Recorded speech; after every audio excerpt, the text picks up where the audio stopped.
Imagina que estás en casa. Es una noche tranquila de enero. Has cerrado la puerta principal, pero quizás olvidaste poner el seguro de la trasera. Para la mayoría de nosotros, una puerta sin seguro es un descuido. Pero para él, para la sombra que camina por tu barrio, una puerta sin seguro es una invitación. Él cree en una lógica retorcida. Si la puerta está cerrada, no eres bienvenido.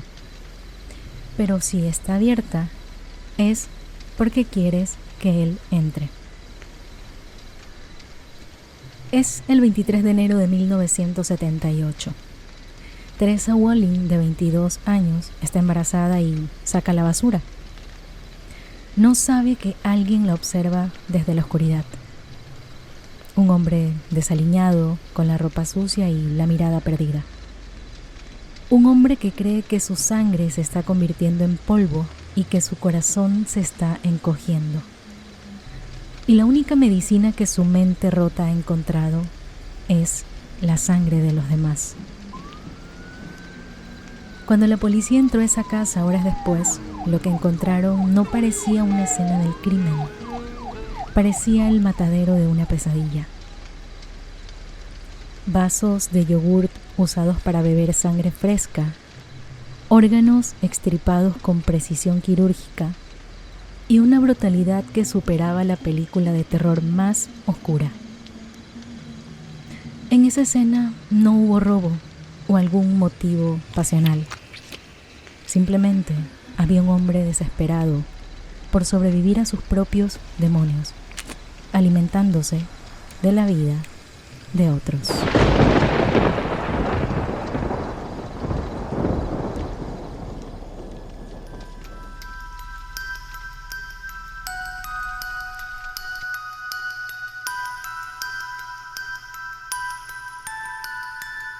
Bienvenido o bienvenida a Oscuramente, el podcast en el que nos encontramos para adentrarnos en el oscuro mundo del terror y también en el mundo de lo desconocido. Juntos vamos a explorar los rincones más escalofriantes de la realidad. Vamos a conocer historias sobre crímenes, historias de fantasmas, fenómenos paranormales y también conoceremos los perfiles psicológicos y la oscura mente de asesinos seriales. Así que prepárate para conocer juntos esta aterradora historia.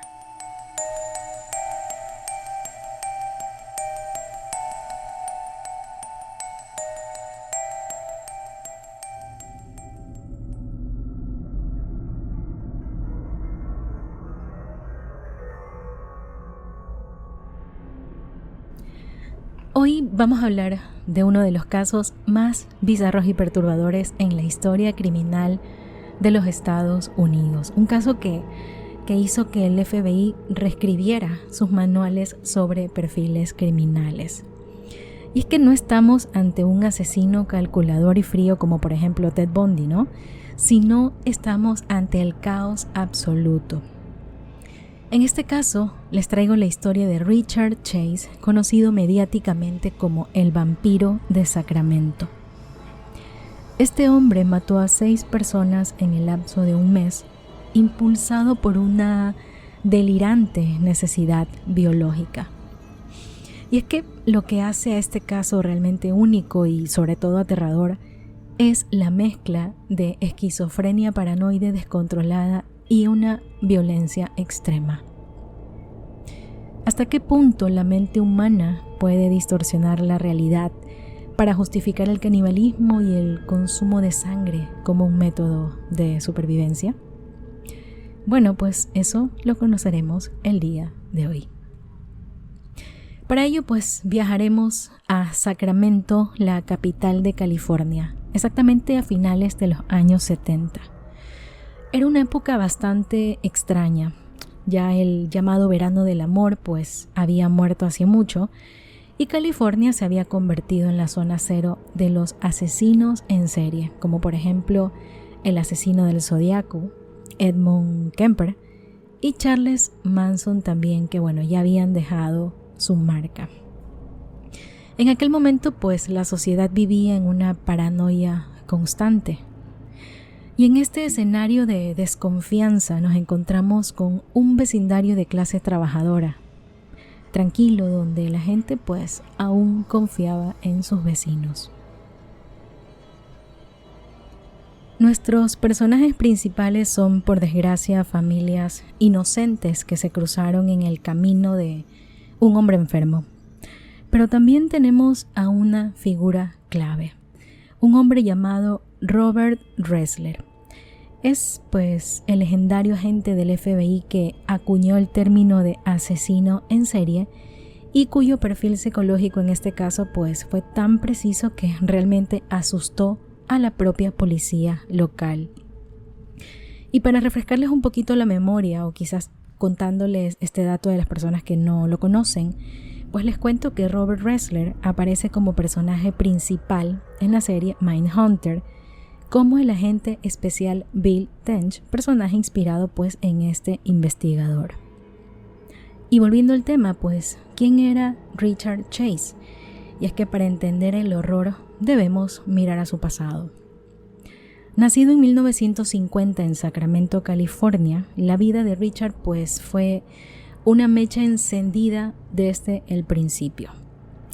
Puertas afuera, los Chase pues eran una familia de clase media, presbiterianos y aparentemente pues personas normales, pero tras las paredes de su hogar se cocinaba un laboratorio de paranoia y violencia. Su padre, Richard Edgar, era un hombre bastante rígido y severo que, utilizaba el castigo físico como único lenguaje. Sus hijos nunca recibían abrazos, sino más bien correazos. Sin embargo, la figura más determinante en su descenso a los abismos pues fue su madre llamada Beatriz. Ella vivía sumergida en una psicosis no diagnosticada, convencida de que su esposo intentaba envenenarla constantemente. Richard pues creció escuchando que el aire, la comida y el entorno eran amenazas biológicas. Esta obsesión materna con la pureza y el miedo a ser contaminada pues fue la semilla que germinó en la mente del niño. Richard no inventó el miedo al veneno como tal, más bien lo bebió en la mesa de su propia casa, como quien dice. Y en este ambiente asfixiante, Richard comenzó a manifestar lo que los criminólogos llaman la tríada de McDonald. 3 señales de alarma que gritan antes de la tragedia. Y ahora les cuento de qué se trata la tríada de McDonald. Primero tenemos la humillación de la enuresis. Richard mojaba la cama hasta bien entrada la adolescencia, y esto era pues un síntoma de la ansiedad profunda que su padre castigaba justamente con más violencia. Luego tenemos la piromanía, buscando pues en el fuego el control que no tenía en su vida. Y finalmente pues lo más perturbador, la crueldad animal. Lo que empezó como tortura a insectos pues escaló rápidamente. Y el punto de no retorno pues ocurrió cuando mató al perro de la familia pues con un único objetivo, que era pues consumir su sangre. Un acto tan atroz que sus padres, pues en lugar de buscarle ayuda médica urgente, optaron por la expulsión y el silencio. Al llegar la adolescencia, su mente terminó de fragmentarse. No era solo un joven extraño, era más bien un hombre en pánico perpetuo. Desarrolló una hipocondría extrema que hoy identificaríamos como una especie o una variante del síndrome de Cotard. Richard estaba convencido de que su cuerpo se estaba desintegrando. Recorría hospitales gritando que sus órganos se movían del lugar, que su corazón también pues se había detenido o que alguien le había robado la arteria pulmonar. Y a esto se sumó un golpe a su identidad, la impotencia sexual. Y bueno, al ser incapaz de establecer vínculos normales con otras personas, pues no, su frustración se transformó en una rabia ciega. En su lógica retorcida, si no podía ser un hombre a través de mantener relaciones sexuales, pues lo sería a través de la sangre. Y es que buscando silenciar ese caos de su mente, se refugió en el alcohol y el LSD. Una combinación que, bueno, terminó de dinamitar lo poco que quedaba de su realidad. Poco antes de los asesinatos ocurrió el incidente que debió haberlo encerrado para siempre. Richard Chase llegó a emergencias con una infección masiva porque se había inyectado sangre de conejo en las venas. Creía que su propia sangre se estaba agotando y que necesitaba combustible externo. Durante su internamiento, los médicos lo apodaron como Drácula, porque lo encontraban en su celda con el rostro manchado tras haberle roto el cuello a los pájaros que se acercaban a su ventana. Y a pesar de, todas estas señales rojas y literalmente brillantes, pues fue liberado bajo la custodia de su madre. Ella, pues, en un acto de negación trágica ante todos estos eventos, pues, decidió que su hijo no necesitaba psiquiatras y en su caso pues lo retiró o le quitó más bien la medicación que literalmente lo mantenía cuerdo y lo mantenía en este mundo. Y solo en un departamento sumergido en la sociedad, rodeado de restos de animales y sin anclaje a esa realidad, pues la mente de Chase colapsó por completo. Se convenció de que una conspiración de nazis y de ovnis estaba convirtiendo su propia sangre en polvo, tal como su madre temía ser envenenada años atrás.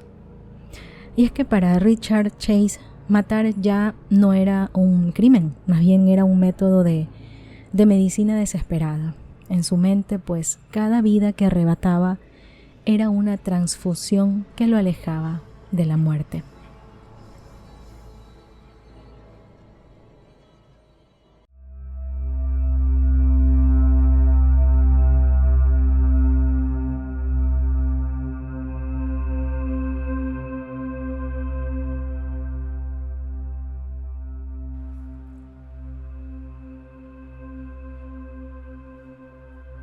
La escala de violencia fue bastante rápida, pero para ello pues primero practicó.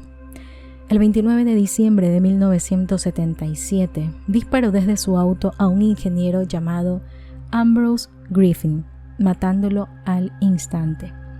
En este caso pues simplemente fue un asesinato al azar o una especie de prueba, ¿no? Pero la verdadera pesadilla comenzaría el 23 de enero de 1978. Aquel día, pues, Chase entró en la casa de Teresa Walling. En aquel momento, Teresa estaba embarazada de 3 meses. Richard, pues, le disparó 3 veces y, pues, lo que siguió realmente es un poco difícil de describirlo en palabras sencillas, ¿no? Porque, es bastante macabro y bastante delicado, pero creo que esto es necesario para poder entender la mente de este hombre. Después de matarla, tuvo relaciones sexuales con el cuerpo y luego con un cuchillo de carnicero abrió su abdomen y extirpó varios órganos.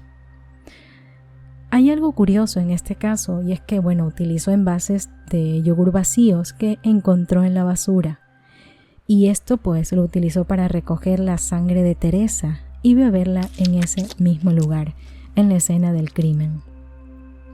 Antes de irse, cometió algo también bastante extraño y nauseabundo, y es que recogió heces del perro del jardín y las introdujo en la boca de la víctima.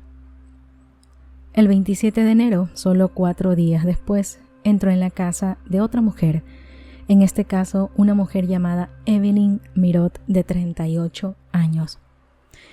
Evelyn estaba cuidando a su hijo Jason de 6 años, a su sobrino David de 22 meses y a un amigo de la familia llamado Dan Meredith. Chase los mató a todos a tiros. Pero con Evelyn repitió el ritual macabro de Teresa Walling. En este caso añadió algo más. Añadió canibalismo y repitió necrofilia. Lo más desgarrador pues fue lo que hizo con el bebé David.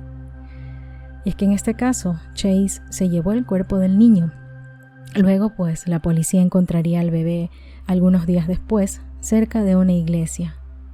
El bebé había sido decapitado y su cuerpo había sido drenado completamente de sangre. El modus operandi era el de un asesino desorganizado, como lo podemos notar, y es que no utilizaba guantes, dejaba huellas de zapatos ensangrentados por todos lados, tampoco ocultaba los cuerpos y en definitiva pues era el caos puro. Y su firma pues en este caso simplemente era la necesidad de consumir la esencia vital de sus víctimas, que era la sangre. La policía de Sacramento estaba realmente aterrorizada y pues no tenían ningún tipo de pistas claras al ser un asesino bastante desorganizado porque no tenía un patrón, ¿no? Y es aquí que entra el FBI. Robert Ressler elaboró un perfil que resultó ser casi profético. Robert Ressler, como les comentaba, es este investigador, pues, ¿no? Y dijo estas palabras: busquen a un hombre blanco, desnutrido, de unos 25 a 27 años, descuidado, probablemente con antecedentes de enfermedades mentales y que viva solo cerca de las escenas del crimen. Además, hizo una predicción bastante curiosa. Dijo lo siguiente: no se preocupen, no se irá. Si atrapan a este hombre, encontrarán que su ropa está manchada, su casa será un desastre y probablemente tenga partes de cuerpos guardadas. Algo impresionante cómo Robert Ressler pudo detallar el perfil de este hombre simplemente con la investigación. Y en este caso, pues, la suerte jugó a favor de la justicia cuando una antigua compañera de clase de Chase lo vio en un centro comercial. Y en este caso, pues, a ella le llamó la atención lo pálido y lo delgado que estaba. Cuenta ella que lo vio, pues, con los ojos hundidos y también notó manchas de sangre seca alrededor de la boca de este hombre. Y pues como le causó bastante impresión, inmediatamente reportó el encuentro a la policía. Una vez que recibieron la llamada, pues la policía vigiló el apartamento de Richard. Cuando salía con una caja bajo el brazo, lo detuvieron de inmediato. Y en sus bolsillos pues encontraron la cartera de una de las víctimas. Al entrar a su apartamento, los oficiales más experimentados vomitaron. Y es que toda la escena era un caos, era un mismo infierno. Todo estaba cubierto de sangre seca. En la licuadora pues había restos de vísceras humanas. En el refrigerador habían recipientes con órganos humanos listos para ser comidos. Y en su calendario tenía marcada la palabra hoy en las fechas de los asesinatos. El análisis psicológico posterior pues confirmó una esquizofrenia paranoide severa.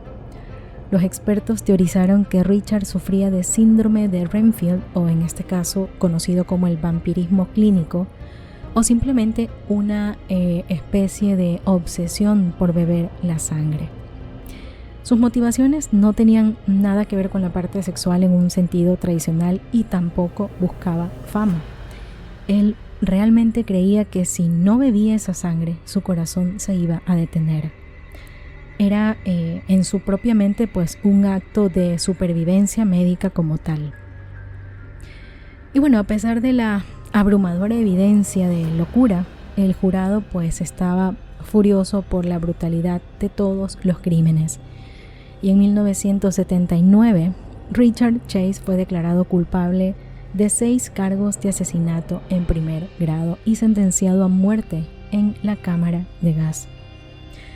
Sin embargo, pues esa cámara de gas nunca llegó, porque el 26 de diciembre de 1980 los guardias lo encontraron muerto en su propia celda. Y es que había estado guardando sus pastillas antidepresivas durante semanas hasta tener suficientes para, consumir una sobredosis letal. Durante los interrogatorios, Chase dejó una de las frases más inquietantes sobre su lógica de selección de víctimas. Y es que cuando le preguntaron por qué eligió esas casas, él respondió lo siguiente: no forcé ninguna puerta. Si la puerta estaba cerrada, significaba que no eras bienvenido. Pero si estabas inseguro, era una invitación para entrar. Y esta declaración realmente es bastante aterradora, porque bajo nuestro pensamiento una puerta abierta simplemente es un descuido, una puerta sin seguro. Pero en el caso de este hombre, un simple descuido doméstico era una sentencia de muerte.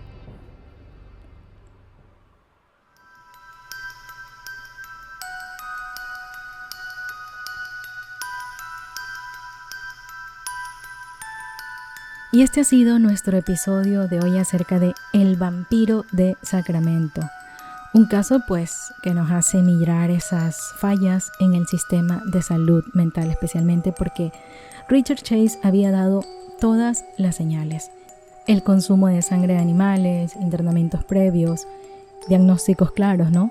Y aún así fue dejado a su suerte, simplemente sin supervisión, sin cuidado, convirtiéndose prácticamente en una bomba de tiempo que, lamentablemente detonó sobre todas estas familias inocentes. Y es que, como les cuento, Richard Chase tenía una regla aterradora. Y es que si la puerta estaba cerrada, significaba que no era bienvenido, ¿no? Pero si estaba abierta, era una invitación para entrar. Y por ello, no puedo dejar de recomendarles una película que captura perfectamente esa atmósfera de paranoia en California. Y esta película, que es de 2024, se llama Maxine. Y en este caso, Maxine es el gran cierre de la trilogía de Ti West y A24, que empezó con X y Pearl. Y es que la historia nos lleva en este caso a Los Ángeles en el año de 1985, donde una chica llamada Maxine Minx, interpretada por la increíble Mia Goth, esta mujer intenta triunfar como actriz mientras la ciudad está literalmente sumergida en el terror absoluto. ¿Y por qué? Les recomiendo esta película el día de hoy. Y es que la película transcurre bajo la sombra real de otro asesino serial, que en este caso es The Night Stalker, que es Richard Ramírez. Y es que, al igual que con Richard Chase, la película retrata ese miedo colectivo a dejar la puerta abierta o a dejar la ventana sin seguro. Y en este caso, Maxine es un thriller bastante interesante. En este caso tiene ese tipo de película antigua de los 80, de los 90, con neón, con oscuridad. Es esa mezcla bastante rara, esa estética de los 80 y 90, ¿no? Y un nivel de violencia visceral realmente que le hace justicia a los casos que tratamos justamente aquí en Oscuramente.